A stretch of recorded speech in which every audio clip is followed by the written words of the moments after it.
Bapak-bapak, ibu-ibu, pada pagi hari ini kita berkumpul di Masjid Nurul Huda ini dalam usaha untuk mendekatkan kepada Allah Subhanahu wa taala. Tentu disertai doa, mudah-mudahan amalan-amalan kita ini semua dapat diterima Allah di sisinya dan dilancarkan urusan kita, diampuni segala khilaf dan salah kita. Amin amin ya rabbal alamin. Bapak-bapak, saudara-saudara, hari ini sebetulnya Bapak Wahyudin yang penceramah menurut jadwal, tetapi beliau menurut Pak Miftah sakit. Lalu saya ditodong Pak Miftah kemarin sore, dan saya senang lagi ditodong. Ya, mudah-mudahan ini menjadi amal bagi saya, dan insya Allah juga ada manfaatnya dari Bapak kita semua jamaah, Bapak-bapak dan Ibu-ibu semua. Saya terdorong menyampaikan ini, ada kuliah review malam ya, pagi-pagi minggu lalu ya, Ahad lalu, itu bicara tentang Al-Ghazali begitu. Dan memang Al-Ghazali bukan kaleng-kalengan itu. Hujatul Islam itu orang yang masuk pada dunia filsafat, dunia sufi dan juga dunia fikihnya. Nah, saya memahami agak kesulitan gitu kalau kita memahami Al-Ghazali kalau tidak mempunyai basis. Nah, waktu itu mungkin kita termasuk saya antara bingung dan mengerti gitu ya. Dan itu adalah kajian yang sangat dalam, ada baca buku-buku Al-Ghazali. Nah, dari situ saya terinspirasi setelah diberitahu oleh Pak Miftah. Terima kasih Pak Miftah, Bapak membuka jalan ibadah kepada saya. Jadi dalam kita mengenal Islam itu, paling tidak kita kenal ada 3 jalan. Yang pertama itu dari akal kita, biasanya sampai dengan kita kenal melalui filosofi atau filsafat. Itu kekuatan nalar yang memang kita sangat mendasar. Katakan itu adalah ilmu yang mother of science. Jadi ilmu dari segala ilmu itu di filsafat. Yang kedua itu melalui ilmu pengetahuan, yaitu empiris, artinya kita lihat seperti yang kita pelajari sehari-hari. Itu kenyataan dalam hidup sehari-hari, itu kita belajar banyak, terlalu banyak variasi macam-macamnya, dan kita sampai pada kesimpulan yang menciptakannya Maha Dahsyat. Nah, itu menekankan melalui ilmu, itu yang dikatakan empiri. Yang terakhir adalah intuisi. Intuisi atau itu melalui qalbun. Jadi hati, aqlun, qalbun gitu ya, ilmun. 3 itu kita sudah sampai pada pemahaman betapa dahsyatnya Allah dan betapa karunia Allah dan rizki Allah serta nikmat-nikmatnya itu maha dahsyat sekalian kita. Apalagi kalau bisa kita kombinasikan 3 itu, filsafat, ilmu, dan intuisi. Nah, ini sebetulnya sudah ada dalam Al-Quran, itu sangat populer bahwa dasar-dasar ketiga itu ada. Satu di antaranya kita mulai dari surat Al-Imran ayat 190 sampai 191. A'udzubillahi minasyaitonirrajim. Bismillahirrahmanirrahim. Inna fi khalqis samawati wal ardi wa ikhtilafil laili wan nahari la ayatin li ulil albab alladzina yadhkurullaha qiyaman wa qu'udan wa ala junubihim wa tafakkaruna fi khalqis samawati wal ardi rabbana ma khalaqta hadza batila subhanaka qina adzabannar. Nah, di situ adalah tentang pertama bahwa ciptaan Allah, samawati wal ard, apa saja yang di langit, apa yang di bumi, itulah bukti kebesaran Allah kepada kita. Kalau kita cermati, tapi kalau dalam sehari-hari ya itu biasa, atau hidup saya seperti biasa kemarin begini, matahari terbit, siang dan malam berganti, itu tidak ada dampak apa-apa. Tapi kalau kita dalami sebenarnya dahsyat. Kenapa kok bisa berputar dari siang dan malam teratur begitu? Berarti ada satu kekuasaan yang maha dahsyat. Ya, berarti kalau listrik kita ada stop kontak, kita pegang lalu mati, berarti ada tangan kita. Dan itu teratur. Siang dan malam, itu saja sudah mengantarkan kita kepada sesuatu yang maha dahsyat. Bekerja setiap hari. Ya, bisa bekerja kita kalau ditentukan kadarnya. Innallaha yakhluqu kulla syai'in faqaddarahu taqdira.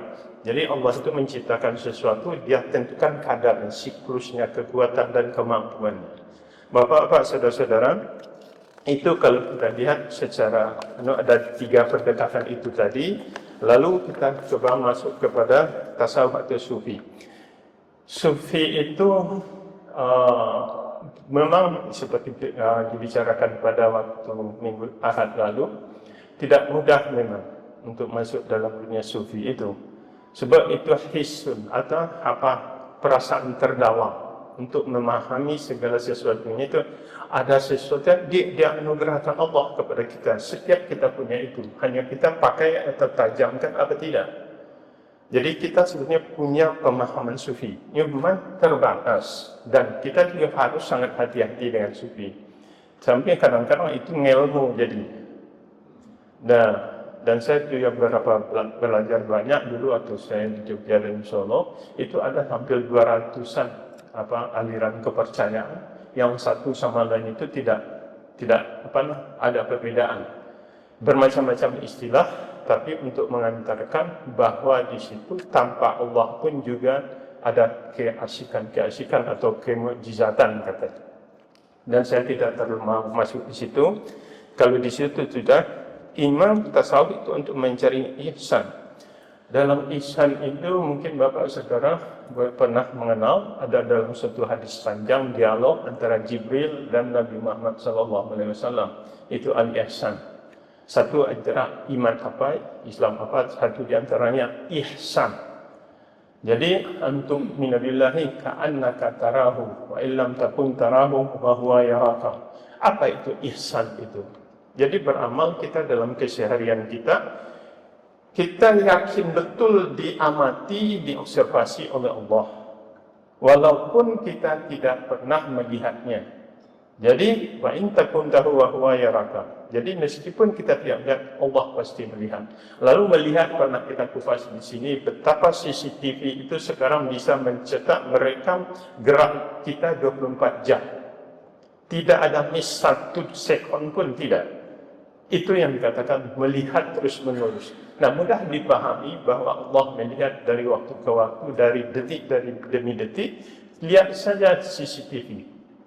CCTV yang ciptaan manusia itu bisa merekod kegiatan kita 24 jam, detik demi detik, sekon demi sekon. Apalagi CCTV Allah Subhanahu wa Ta'ala. Nah, itu kan ada suatu keyakinan semacam itu. Kita sampai pada hisun, bahwa sebenarnya Allah sayang sama kita, lalu itu perasaan itu muncul, sampai kita juga tidak melihat sesuatu, tapi keyakinan kita tidak pernah goyah. Keimanan atau kepercayaan kepada Allah Subhanahu wa Ta'ala itu. Ya Bapak-bapak, saudara-saudara, dan mencapai ihsan itu memang tidak cepat, tidak begitu saja. Memang ada usaha ke arah itu. Caranya adalah memahami bahwa Allah selalu mengamati kita, dimanapun kita menyembunyikan diri. Bapak, saudara-saudara, nah saya coba ingin menghubungkan antara filsafat, ilmu dan tasawuf.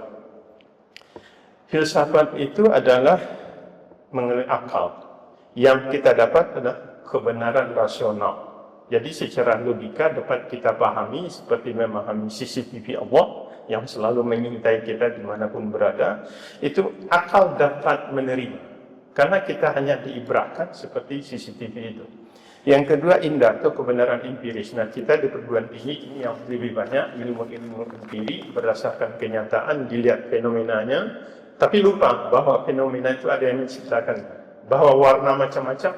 Mungkin Bapak yang Pak Ruli yang dulu warna itu mungkin 4-5 macam. Sekarang malah ribuan. Bapak pergilah ke toko cat. Wah, kombinasi maha dahsyat. Ternyata selama ini belum terungkap. Karena kita manusia belum menggali lebih dalam. Ya, Bapak, saudara-saudara, semakin kita pikirin itu, akal kita menuntun kita bahwa ada sesuatu yang dahsyat. Dalam baik Allahnya, baik ciptanya, maupun prosesnya. Yang kedua adalah ilmu indah, empiris, itu yang sudah saya katakan. Yang ketiga, tasawuf, itu hubungannya qalbun. Ya, ada zautnya itu dalam diri kita, dan kadang-kadang kita tidak menangkap itu bahwa itu ada bisikan halus yang sebetulnya dahsyat, dan karena kita kesehariannya bergulat dengan yang rutin, itu terabaikan. Padahal qalbun itu adalah sesuatu yang berjalan tanpa harus dikomando. Ya, dalam pernah saya dengar, saya lupa apakah hadis, apa itu hanya asar, itu ada segumpal darah dalam diri manusia. Jika segumpal darah itu baik, maka baiklah keseluruhannya. Jika segumpal darah itu adalah jelek, dia akan jelek keseluruhannya. Ala wahiyal qalbun, itu dia adalah hati. Saya agak lupa ini, saya harus bertanya sama Pak Imam kalau udah begini. Ya, kadang-kadang hadisnya tingkatnya berapa, sahih atau mutawatir. Saya harus mengaku itu. Ya. Nah, disitulah kombinasi dari filsafat, ilmu dan tauhid. Itulah dikatakan kita makrifah, itu di situ. Makrifah itu sekadar bukan hanya merenung kebesaran Allah itu yang sangat-sangat abstrak, tetapi dengan nyatanya Bapak yang berwarna-warni dengan potongannya, dengan pakaiannya semacam itu menghantarkan kita pada ke dalam bahwa sederhana ternyata hidup dan manusia. Belum lagi perangai. Nah, dengan demikianlah kita sampai pada Allah Subhanahu wa taala, itu mendorong kita untuk beramal. Nah, itu makrifah. Tauhid yang makrifah mengenal tidak hanya sekedar berada di masjid lalu amaliyahnya muncul, tapi di mana pun berada. Apakah di kantor, kalau kami mungkin di kampus, motivasinya menjadi karena makrifah dengan Allah itu kita merasa berbahagia. Termasuk saya berterima kasih kepada Pak Miftah tadi. Pak Miftahnya masih percaya sama saya, DKM-nya masih percaya. Jadi itu sebenarnya ada anugerah kalau kita pikirkan. Tidak semua kita dapatkan, misalnya alhamdulillah diberi itu. Meskipun juga dengan keterbatasan. Karena ilmu saya bukan ini Pak, saya harus ngakui itu. Ilmu saya ekonomi pembangunan. Jadi kalau untuk ini saya harus menyiapkannya gitu ya. Nah, Bapak-bapak, saudara-saudara, saya ingin bacakan juga ada beberapa ayat yang bicarakan tentang filsafat, ilmu dan tasawuf. Untuk filsafat itu ada surat Al-Baqarah ayat 164. Sudah saya baca juga tapi mirip. Inna fi khalqis samawati wal ardi wa ikhtilafil laili wan nahar wal fulki allati tajri fil bahri bima yanfa'un nasu wa ma anzalallahu minas sama'i min ma'in fa ahya bihil arda ba'da mautiha wa batha fiha min kulli dabbatin wa tasrifir riyahin wa sahabi wal musakhkhari bainas samai wal ard la ayatil liqaumin yaqilun. Jadi liqaumin yaqilun ini saya ambil bahwa itu harus ditafakur, ditadabburi. Bagaimana air itu sumber segala kehidupan. Air dalam diri kita itu juga sumber kehidupan. Air di luar juga sumber kehidupan bagi tumbuh-tumbuhan dan bagi hewan dan seterusnya. Jadi ahya bihi, semua kehidupan itu di dunia dijadikan karena adanya air. Dan dalam surat Al-Alaq mungkin kita pernah ini tentang menulis, membaca dan berpikir. Bismillahirrahmanirrahim. Iqra bismi rabbikal khalaq, khalaqal insana min 'alaq, iqra wa rabbukal akram, dan seterusnya. Dan dalam surat yang berkaitan dengan qalbun itu dalam Al-Syu'ara ayat 88 dan 9. Yauma la yanfa'u malan wala banun illa man atallaha biqalbin salim. Nah, qalbin salim itulah tujuan dari tasawuf sebenarnya. Hati yang salim itu. Jadi menurut ayat ini, pada suatu hari tidak ada manfaatnya hartamu sekalipun juga anak-anakmu. Tetapi ilaman atallaha biqalbin salim, kecuali yang qalbun salim yang kita miliki dalam hati. Dan untuk mencapai itu ternyata tidak mudah, karena kita masih diganggu dengan emosi, hal-hal yang bersifat duniawi.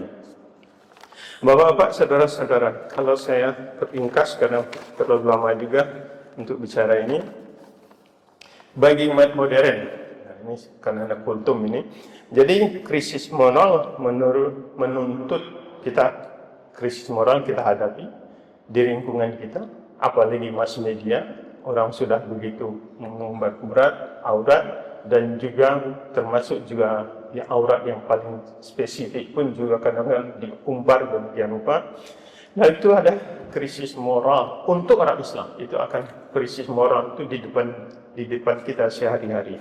Karena itu dengan integrasi ilmu dan iman itu tadi, insya Allah kita terhindar dari itu. Jadi ilmu itu kita tahu, moralitasnya itu juga ada kontrol, inner kontrol dalam diri kita. Lalu ilmunya jalan, pengamatannya jalan, insya Allah kita terhindar. Lalu filsafat memberikan arah berpikir. Ya tentu terjadi dari antara Al-Ghazali dengan Ibn Rushd itu bantah-bantahan Pak. Ibn Rushd adalah filosof mendasar, sementara Al-Ghazali sebagai orang hujatul Islam gitu lebih banyak kepada yang bersyafiqiyah. Terjadi dialog, tapi bukan mencaci-mencaci. Jadi terjadi dialog mempertemukan filsafat di satu sisi dan tasawuf di satu sisi. Tapi sebenarnya harusnya otaknya tajam, kalbunya juga sensitif.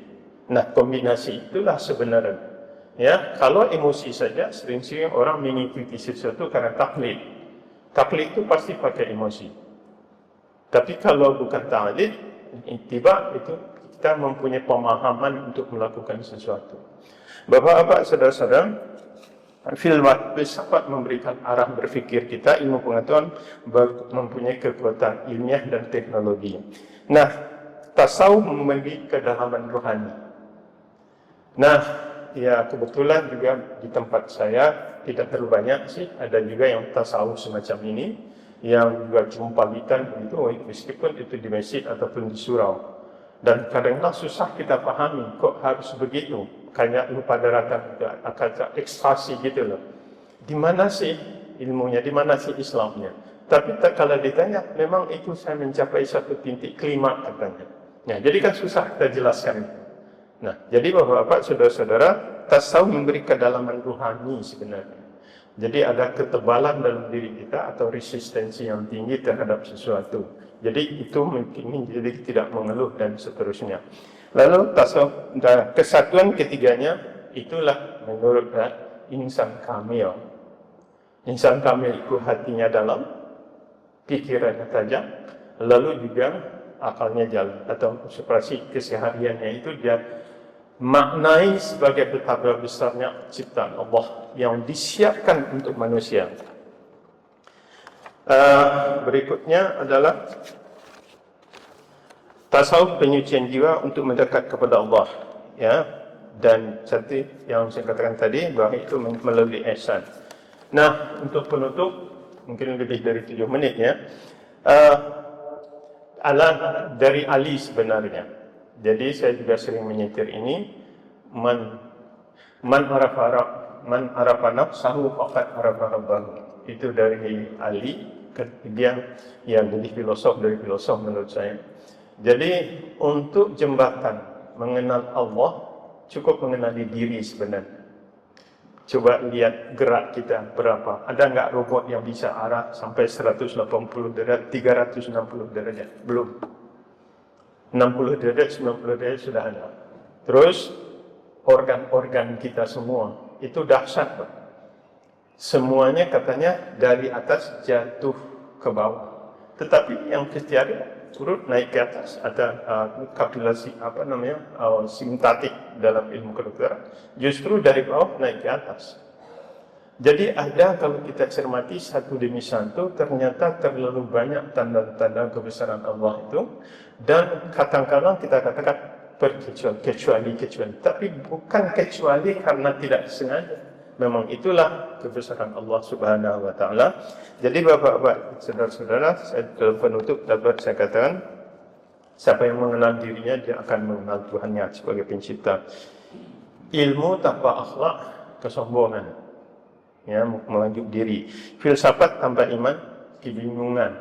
Itulah saya pernah mendalami filsafat barat lagi. Satu teman saya nyemplung sumur, dia cari kebenaran di dalam sumur. Setelah belajar namanya metafisika dan ontologi, ilmu tentang ada semuanya itu 2 semester kita pelajari. Nah, bingung menapinya karena basisnya belum ada. Nah, maka dikatakan belajar filsafat kata menjadi orang gila. Ya, kalau tidak punya dasar. Tapi kalau punya dasar, insya Allah itu justru mempertajam. Ya, jadi ilmu tanpa akhlak itu kesombongan, filsafat tanpa iman kebingungan. Tidak jelas arahnya, kayak orang sedang gitu. Sedang itu gila. Ya. Lalu kalau tasawuf tanpa ilmu penyimpangan. Jumpa lintah di tempat tidur sebelum bulan puasa itu ya makan seadanya begitu bersama gurunya. Ini tasawuf apa nih? Tapi kalau ditanya kepada yang bersangkutan justru itu media untuk bertemu dengan Allah. Jadi bingung kita memahaminya karena kita lihat dari sudut yang konkret. Bagi dia satu ekstasi, satu dia menyatu dengan Allah gitu ya. Saya tidak tahu persis, maka saya tidak tahu berkomentar banyak. Mungkin juga Bapak Saudara mengalami hal yang sama. Tak sesuatu yang penyimpang dan gabungkan ketiganya itu dalam sinar cahaya tauhid. Insya Allah itulah insan kamil. Ada filosofi renungan terdalam terhadap sesuatu, ada ketajaman berpikir, ada namanya etika yang dalam perilaku kita sehari-hari. Bapak-bapak, saudara-saudara, kombinasi dari ketiga itu insya Allah ada pada diri kita dan kita harus berdoa untuk itu. Kombinasi itulah yang akan menyelamatkan kita insya Allah dunia akhirat, disertai dengan konsistensi kita untuk selalu beribadah kepada Allah Subhanahu wa taala. Demikianlah Bapak-bapak dan Ibu-ibu, mudah-mudahan ada manfaatnya kalau ini kita sambung. Dan billahi taufiq wal hidayah. Assalamualaikum warahmatullahi wabarakatuh.